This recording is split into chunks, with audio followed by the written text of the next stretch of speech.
Bapak Ibu Saudara, hari ini tentu berbeda dari hari-hari atau minggu-minggu yang lain.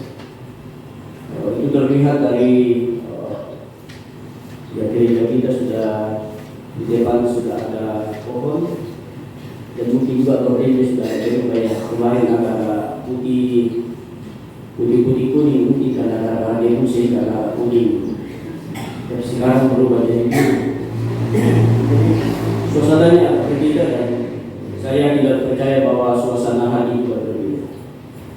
Saudara, saat ini kita akan belajar dari Yesaya 64. Sesungguhnya Yesaya 64 ini dilatar belakangi dari kehidupan orang Israel pada saat mereka di perburuan. Orang Israel yang tertindas, yang ditawan di Babel atau Babilonia, dalam kesukaran besar mereka mencoba pemulihan. Di tengah-tengah ketidakberdayaan saudara, mereka mencoba mencari pertolongan. Sehingga Yesaya mencoba untuk mengingatkan kehidupan umat Israel di tengah-tengah penderitaan, bahwa penderitaan tidak akan berakhir. Hanya satu catatan. Dalam bacaan kita saudara, ada 3 hal yang menjadi sorotan Yesaya yang harus menjadi catatan orang Israel supaya mereka dipulihkan. Bahkan mereka dibawa kembali ke Yerusalem. Dalam ayat yang kelima itu sangat jelas saudara, sampai ayat yang ke-6. Saya akan baca sedikit bagi kita. Engkau menyongsong mereka yang melakukan yang benar dan yang mengingat jalan yang ditunjukkan. Sesungguhnya engkau ini murka sebab kami berdosa terhadap engkau, kami memberontak sejak dahulu. Demikianlah kami sekalian seperti seorang najis, dan segala kesalehan kami seperti kain kotor. Kami sekalian menjadi layu seperti daun, dan kami lenyap oleh kejahatan kami, seperti daun dilenyapkan oleh angin. Ada 3 hal saudara yang menjadi sorotan yang disampaikan oleh Yesaya, bahwa sesungguhnya pemulihan itu dinyatakan pada saat mereka boleh mencoba introspeksi diri dan melakukan 3 hal ini. Yang pertama dikatakan dalam bacaan kita bahwa sesungguhnya orang Israel yang melatar belakang mereka harus dibuang karena ada pemberontakan dalam hidup. Yang pertama dikatakan karena kami memberontak sejak dahulu kala. Saudara, konteks kenapa dikatakan dalam hal ini sesungguhnya ada hubungannya dengan dosa turunan. Saya kira ada beberapa gereja yang ada istilah doa pemutusan, ya. Jadi kita ini semua berada dalam dosa turunan. Dosa turunan dari mana? Yaitu dari manusia pertama. Pada saat manusia pertama diciptakan saudara, maka mereka melanggar kesucian firman Tuhan di Taman Eden. Itulah dosa turunan sampai sekarang. Pemberontakan. Sehingga jangan salah kalau di kita pun di zaman sekarang juga selalu memberontak kepada Tuhan, karena itu adalah dosa turunan. Dan yang kedua dikatakan najis. Najis kalau kita bahasakan lebih sederhana lagi berarti jijik. Kenapa dikatakan demikian jijik atau najis saudara? Karena rupanya bangsa Israel di tengah-tengah penyembahannya kepada Tuhan, mereka juga mencoba membangun berhala lain di tengah-tengah persekutuan itu. Jadi dikatakan jijik, najis, karena ada penyembahan lain di luar penyembahan kepada Allah. Dan inilah yang Yesaya minta supaya ini juga dibuang dari kehidupan, dari tengah-tengah kehidupan orang Israel. Dan yang ketiga saudara, ada kata kotor. Saya kira kata kotor saudara kita selalu memahami. Kata kotor berarti tidak bersih. Sebagaimana kalau misalnya kita harus bekerja seharian, pakaian yang kita pakai tidak mungkin selama ini kita pakai lagi. Nah saudara, inilah yang melatar belakangi mengapa bangsa Israel dan Yesaya menuliskan surat ini.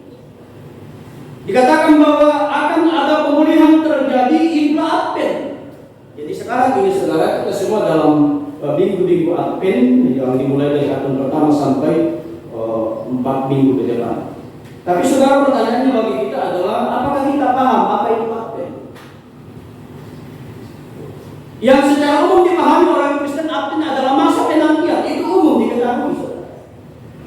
Tapi apakah kita tahu lebih dalam apa sesungguhnya makna Advent itu? Dalam minggu pertama, Advent pertama, atau yang di depan kita ini adalah lilin pertama, saudara. Ini sesungguhnya maknanya adalah masa penantian kedatangan Kristus yang kedua kali.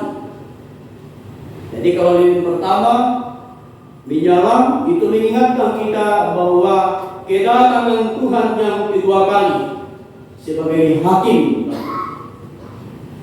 Kenapa diawali dengan lilin pertama dan pemaknaannya tentang kedatangan Tuhan?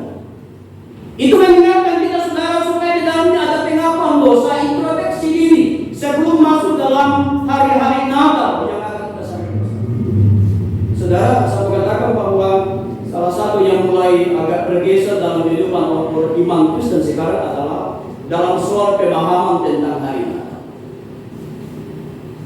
Kalau di zaman dulu, saudara, dalam menyambut masalah Natal tidak akan pernah disibukkan dengan kue-kue, tidak akan pernah disibukkan dengan baju-baju baru, tidak disibukkan dengan itu di zaman dulu.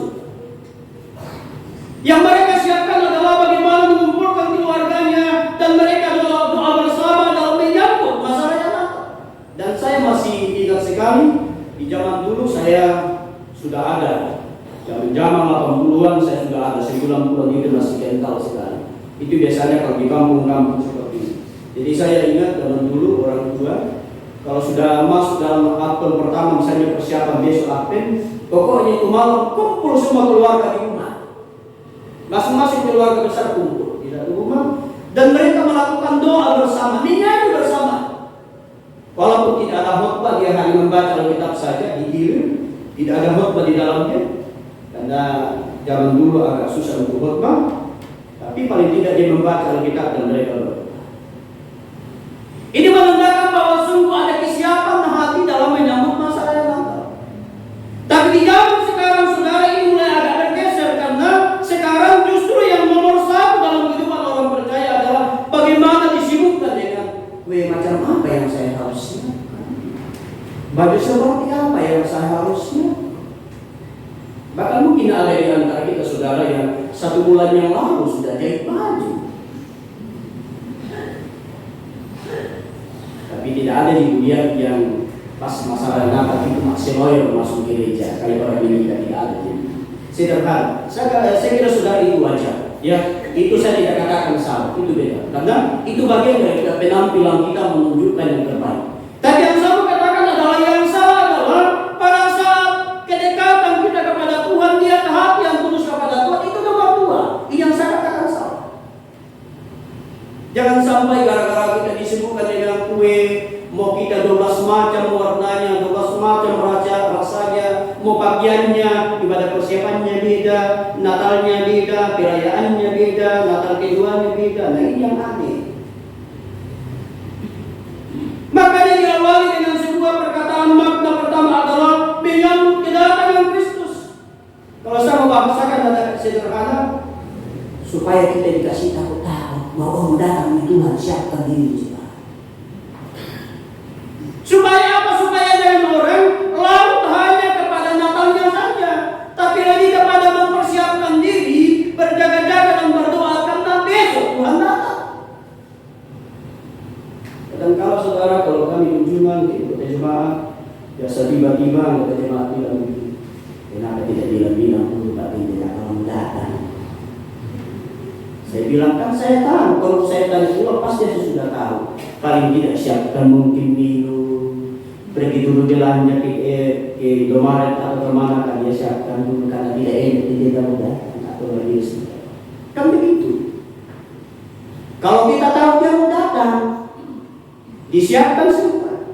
Bahkan mungkin di belter itu rumah supaya rapi-rapi. Itu semua adalah bagian daripada persiapan. Tapi bagaimana dengan kehidupan kita, saudara, yang dikatakan bahwa Tuhan akan datang, yang kita tidak tahu kapan dia datang? Firman Tuhan yang berkata bahwa itu harus berjaga-jaga dan berdoa. Siapa tahu nanti malam dia datang. Itu adalah Advent yang pertama.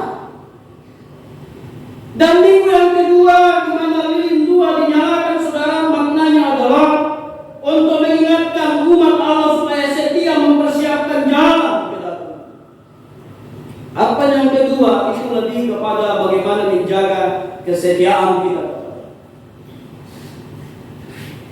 Pertanyaan penting bagi kita saudara adalah apakah kita sungguh setia kepada Tuhan sampai saat ini? Itu kan pertanyaan penting bagi. Apakah kita sungguh setia sampai saat ini? Ataukah kesetiaan kita hanya 50%? Ini yang harus dimaknai dalam lilin. Jadi kita melihat lilin di depan itu, jangan hanya melihatnya sebagai di dalam itu lilin ada logi. Saudara, salah satu tradisi yang dilakukan orang Yahudi, orang Israel dalam menyambut Natal atau Advent itu, mereka membuat lingkaran dan mereka harus membuat lingkaran itu dari daun-daun yang segar. Untuk apa, saudara? Karena sesungguhnya makna daripada lingkaran itu melambangkan kehidupan Kristus, melambangkan kehidupan. Jadi orang Israel itu yang dibuang ke Babel sekian lamanya dan mereka menderita, itu adalah mati secara rohani. Dijanjikan kedatangan Tuhan pemulihan untuk apa? Untuk membangkitkan rohani yang mati menjadi hidup kembali. Itulah lambang kehidupan orang percaya. Jadi mengingatkan kita tentang kesetiaan dan sekaligus mengingatkan kita bahwa kita yang tadinya mati secara rohani sekarang dibangkitkan Tuhan dan kita hidup secara rohani. Itu makna dari lilin yang kedua. Dan lilin yang ketiga, saudara, kalau dalam istilah bahasa aslinya itu gaugete, yang melambangkan sukacita menyambut kelahiran Kristus. Nah, ini lilin yang ketiga itu sudah masuk dalam istilah gaugete yang melambangkan menyambut kelahiran. Kenapa dua hal ini saudara harus diperiksa terlebih dahulu? Lilin satu, lilin dua sebelum kepada lilin ketiga menyambut kelahiran Kristus. Karena yang saya katakan tadi, yang pertama adalah kita harus siapkan diri, yang kedua harus ada kesetiaan, yang ketiga jangan engkau datang kepada Tuhan menyambut kelahiran kalau hatimu tidak siap. Jangan datang menyambut kelahiran Kristus kalau hatimu tidak siap. Kenapa, saudara? Karena kelahiran Juru Selamat itu identik dengan damai sejahtera dalam hidup, identik dengan sukacita, identik dengan kebahagiaan, identik dengan sesuatu yang menggembirakan dalam hati. Kalau ada di antara kita saudara masuk masa Natal, tapi hatinya masih membungkuk seperti ini yang harus dihancurkan. Itulah sebabnya firman Tuhan bilang, sebelum engkau datang kepadaku, kau pulang dululah. Kau berdamai dengan tetanggamu dulu. Engkau saling memaafkan keluargamu baru kau datang kepada. Karena apa, saudara? Kalau kita tidak datang dalam sukacita menyambut kelahiran begitu baik, itu artinya kita datang kepada Tuhan hanyalah secara formalis. Sedangkan yang dibutuhkan Tuhan adalah perjumpaan dengan Tuhan dengan kita dalam suasana sukacita. Makanya kalau masa Natal itu, kalau kita ketemu selamat hari Natal, kenapa ada sukacita terjadi? Tapi jangan dibuat-buat juga, jangan dibuat-buat. Hatinya dongkol tapi kamu perlihatkan senyumannya. Jangan juga begitu. Alangkah enaknya dan indahnya saudara kalau kita dapat tanggal hari ini plong, tidak ada apa. Yang terakhir, saudara, apa yang keempat itu ini lebih melibatkan kepada bagaimana proses Maria dalam proses. Ada agama-agama tertentu yang lebih menonjolkan Maria. Ini juga bukan kita tinggalkan, saudara, tapi juga harus diingat. Apa yang diingat dari seorang Maria? Seorang perempuan yang luar biasa, seorang perempuan yang dipilih Tuhan. Apa yang kita simak dari sana? Sama katakan bahwa Maria adalah satu-satunya perempuan yang menyenangkan hati Tuhan saat ini. Bukan berarti yang lain tidak menyenangkan, tapi saya katakan termasuk perempuan yang menyenangkan. Dia dipilih oleh Tuhan. Kalau setiap banyaknya orang perempuan, dia dipilih. Itu menunjukkan bahwa Maria adalah sosok teladan. Kenapa Maria saudara? Kenapa tidak yang lainnya? Kenapa kok bisa seperti itu? Sadarkah kita saudara, siapa kira-kira yang membuat manusia itu jatuh dalam dosa? Siapa yang pertama buat pelanggaran itu sehingga manusia jatuh dalam dosa? Siapa? Keren? Tapi kenapa sekarang justru perempuan? Hampir sama dengan pada saat kebangkitan Kristus. Kenapa dia harus pergi? Lagi-lagi saya menjelaskan sedikit bahwa kehidupan zaman dulu perempuan itu tidak dianggap. Perempuan zaman dulu identik dengan dijual beli, diperjualbelikan. Mereka hanyalah bau dalam bahasa kasarnya. Mereka tidak punya nilai sama sekali.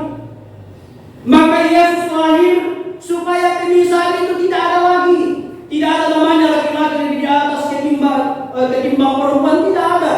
Tapi persamaan derajat sama antara laki-laki dan perempuan sama. Makanya Yesus menyatakan diri lewat Maria supaya perempuan itu diangkat derajatnya sama dengan laki-laki. Sehingga pemahaman orang Yahudi, pemahaman orang Israel tidak lagi memojokkan para perempuan, tapi mereka mengangkat derajat perempuan bahwa mereka luar biasa karena lewat kandungan mereka Yesuslah. Karena itu saudara, dalam memaknai minggu-minggu Advent ini, marilah kita memaknai secara sempurna. Dan lilin yang dinyalakan secara besar itu melambangkan bahwa sudah ada sukacita, terang sudah menyinari. Jadi bangsa sudah dibebaskan, dikembalikan ke Yerusalem, maka mereka semua yang tadinya mati rohani ini sekarang dibangkitkan. Mereka terang dalam menjalani hidup. Karena apa? Para ilah-ilah sudah disingkirkan, pemberontakan mereka tidak lagi dilakukan, dan terlebih pakaian kotor mereka dibuang. Sehingga dikatakan engkau kembali ke Sion. Sion melambangkan ada kegembiraan, ada sukacita dan sejahtera. Karena itu saudara-saudara, di minggu atau pertama ini saya mengajak kita sungguh mengimani bahwa minggu-minggu ke depan marilah kita introspeksi diri, mengakui kiranya ada hal-hal yang kita lakukan dengan kurang berkenan di hadapan Tuhan. Marilah kita, inilah saatnya sekarang kita memasuki, sehingga menyambut pertama, kedua, dan ketiga, bahkan kita sama-sama menyalakan diri menjadi terang, menunjukkan bahwa kita semua memiliki kasih yang sempurna. Kita semua memiliki kasih yang tidak membedakan, kasih yang terus memancar dari kehidupan orang Kristen. Karena di sanalah Tuhan dimuliakan. Terpujilah Kristus. Kiranya firman Tuhan menjadi berkat bagi kita. Amin. Kita berdoa. Terpujilah Tuhan. Kesempatan ini boleh kita lakukan. Ya Allah, Tuhan memberikan firman Tuhan dalam hidup kami. Sehingga kami bersungguh memaksa minggu-minggu akhir yang Tuhan boleh menyatakan dalam hidup kami saat ini. Di dalam nama Yesus kami berdoa, mengucap syukur kepada Bapa di surga. Amin.